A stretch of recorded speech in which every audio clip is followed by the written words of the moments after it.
عرض کرتے ہیں اللہ تجھے یاد ہے نا ایک رات جب میں بڑی دیر سے لوٹا تھا،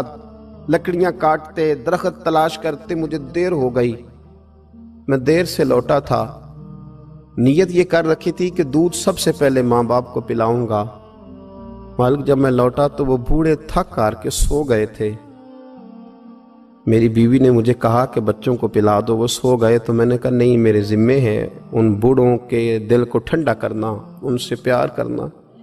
اللہ بیوی مانگتی رہی، بچے طلب کرتے رہے، میری ٹانگوں میں گھومتے رہے، بار بار آتے رہے، اور میں نے دودھ نہیں پلایا۔ اے مالک فجر ہو گئی، آفتاب طلوع ہونے کا وقت آ گیا، پر میں نے ماں باپ کے بیدار ہونے کا انتظار کیا۔ اے اللہ وہ جب اٹھے تو ان کی آنکھوں میں جو میرے لیے دعا تھی اور ان کے سینوں میں جو میرے لیے کرم تھا، اگر تیری بارگاہ میں وہ نیکی قبول ہے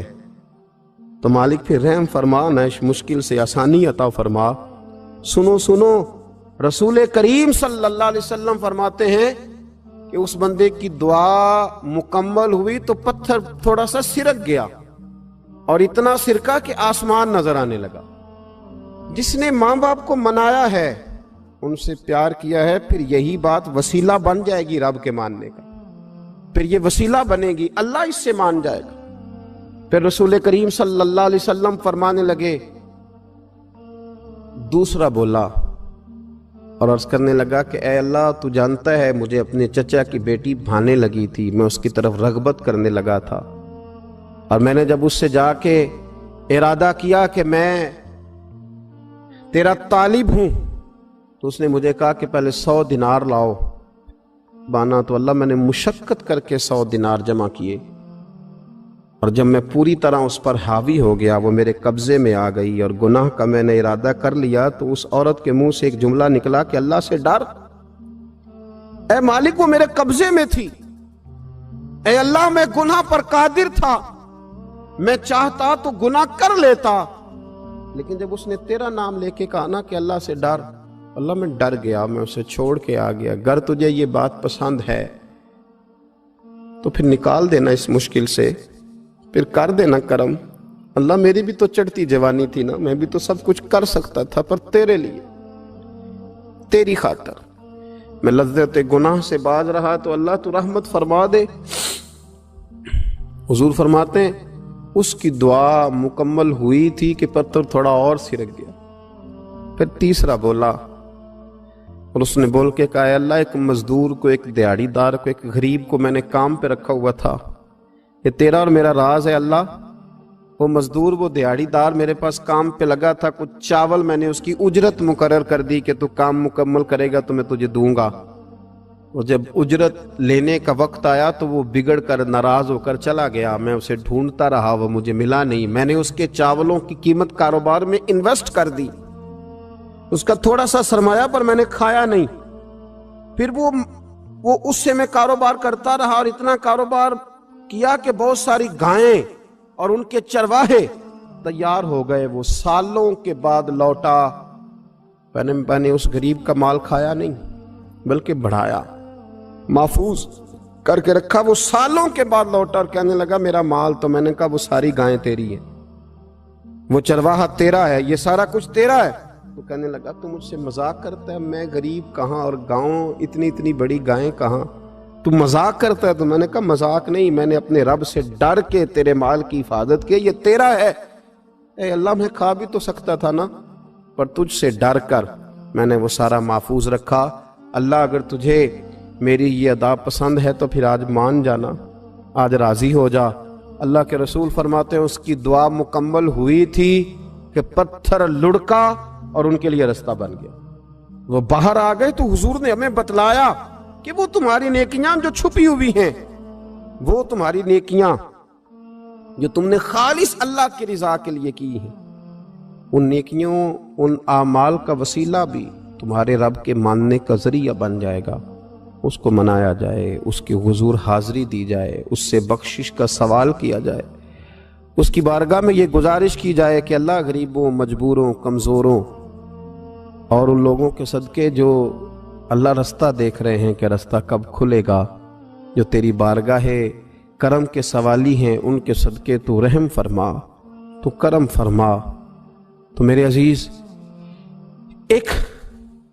اور بات جو اللہ کو منانے کے لیے ہمیں ہمارے پیارے رسول صلی اللہ تعالی علیہ وسلم نے بتلائی کہ جب انسان بہت زیادہ عاجزی کرتا ہے نا، بہت زیادہ عاجزی، تو پھر بھی اللہ مان جاتا ہے۔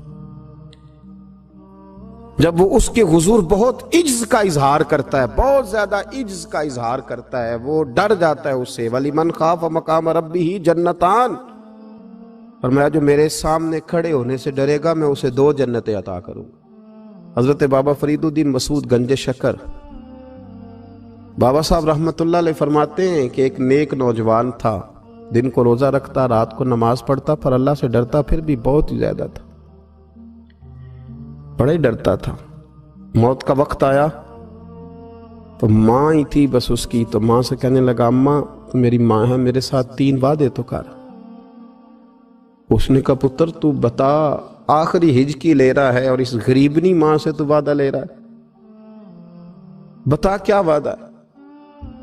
تو عرض کرنے لگا اماں جب میں مر جاؤں نا تو میرے گلے میں رسی ڈال کے تو مجھے گھمانا گھر کے صحن میں، اور لوگوں کو کہنا جو رب کی نافرمانی کرے اس کا یہی حال ہوتا ہے۔ یہ اعلان کرنا جو اللہ کے نافرمان ہوں ان کا یہی اشر کیا جانا چاہیے۔ اور اماں پھر دوسرا وعدہ کر، میرا رات کو جنازہ اٹھایا جائے، میں نہیں چاہتا کہ کسی کے منہ سے یہ لفظ نکل جائیں کہ وہ دیکھو اللہ کا نافرمان جا رہا ہے، رات کو میرا جنازہ اٹھانا۔ اور اماں تیسرا میرے ساتھ وعدہ کر کہ لوگ مجھے دفن کر کے آ جائیں گے تو میری قبر پہ چلی جائے گی، عمل میرے پاس کوئی نہیں، پر مجھے لگتا ہے ماں کے قدموں کی برکت سے عرش کا مالک بھی رحم فرمائے گا۔ اماں تو وعدہ کر کہ میرے ساتھ وعدہ کر۔ بابا صاحب رحمت اللہ علیہ فرمانے لگے کہ ماں بوڑھی ماں نے وعدہ کر لیا، کہا بیٹے ٹھیک ہے،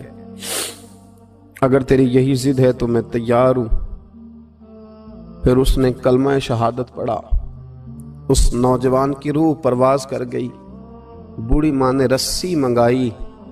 تو وَلِمَنْ خَافَ مَقَامَ رَبِّهِ جَنَّتَانِ، جو ڈر جائے، اس نے تو کہا تھا نا کہ رسی ڈال کے گھمانا اور کہنا یہ اللہ کا نافرمان ہے، اس کا یہی اشر ہونا چاہیے تھا۔ لیکن جب ماں گلے میں رسی ڈالنے لگی تو گھر کے ہر کونے سے آواز آنے لگی، خبردار یہ رب کا دوست ہے، اللہ کے دوستوں کے ساتھ اس طرح کا معاملہ نہ کیا جائے، اسے چھوڑ دیا جائے۔ اور کہا تمہیں کچھ بھی اور کرنے کی ضرورت نہیں ہے، یہ تو رب کا دوست ہے اور رب کی بارگاہ میں حاضر ہو گیا۔ کچھ کوئی بندہ کہے گا کہ یہ تو ایک بابا فرید کا سنایا ہوا واقعہ ہے، سنیے، بخاری میں حدیث ہے، نبی پاک صلی اللہ علیہ وسلم نے فرمایا، حضرت ابو ہریرہ رضی اللہ تعالیٰ عنہ راوی ہیں، حضور فرماتے ایک شخص مرنے لگا تو اپنے بچوں سے کہنے لگا کہ میں جب مر جاؤں تو مجھے جلا دینا، اور پھر میرے جلے ہوئے وجود کو پیس دینا، پھر مجھے ہوا میں اڑا دینا۔ پتر مجھے اڑا دینا، مجھے بڑا ڈر لگتا ہے، اگر رب نے مجھ سے حساب پوچھا تو میں قابل نہیں ہوں، اڑا دینا مجھے ہواؤں میں۔ اگر اس نے مجھ سے عذاب لیا تو حساب لیا تو بڑا سخت حساب لے گا۔ حضور فرماتے ہیں، بخاری میں موجود ہے، اس کے بچوں نے اسی طرح کیا، اس کے مرنے کے بعد اسے جلایا، ہوا میں اڑا دیا۔ اللہ کے محبوب فرماتے ہیں رب کریم نے حکم دیا زمین کو کہ اس کے ذرات کو جمع کرو، زمین نے ذرے جمع کیے، خدا نے حکم دیا تو اس کا وجود پھر سے اسی شکل میں آیا۔ تو رب کریم نے فرمایا یہ جو تو نے وصیت کی تو کیوں کی؟ اللہ جانتا ہے کہ نہیں جانتا؟ یہ کی تو کیوں کی؟ تو وہ پڑا، کہنے لگا اللہ میرے اندر تو طاقت نہیں تھی تیرے سامنے کھڑا ہو کے حساب دے سکوں، تجھے منانے کے لیے تیرے خوف سے ڈر گیا، میں ڈر گیا۔ اگرچہ ہمارے بزرگوں نے لکھا ہے کہ آج یہ وصیت کرنا، اس رنگ میں یہ طرز اختیار کرنا درست نہیں، لیکن آپ غور فرمائیے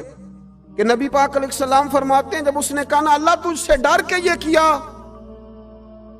تو رب کریم نے فرمایا جا پھر میں نے تیری مغفرت کر دی، کیونکہ اللہ کو پتا تھا یہ دل سے بات کر رہا ہے۔ ایک چوتھی بات میرے رسول پاک علیہ السلام نے فرمایا کہ جب رب نہ مانے تو پھر وہ کمزوروں کے صدقے مان جاتا ہے۔ پھر وہ ضعیفوں کے صدقے مان جاتا ہے۔ فرمایا اللہ تم سے بارشیں روکنا چاہتا ہے، پر تمہارے ضعیفوں، کمزوروں، غریبوں کے صدقے، مجبوروں کے صدقے وہ تم پر بارشیں برساتا ہے۔ حضور فرماتے ہیں رباش غازہ اغبر لو اقسم علی اللہ لا برا۔ کچھ ایسے لوگ ہوتے ہیں کہ ان کے بالوں میں خاک پڑی ہوتی ہے، چہروں پہ مٹی الجھے ہوئے ہوتے ہیں، لیکن اگر وہ اللہ پہ قسم کھا لیں تو اللہ ان کی قسم بھی پوری کر دیتا ہے۔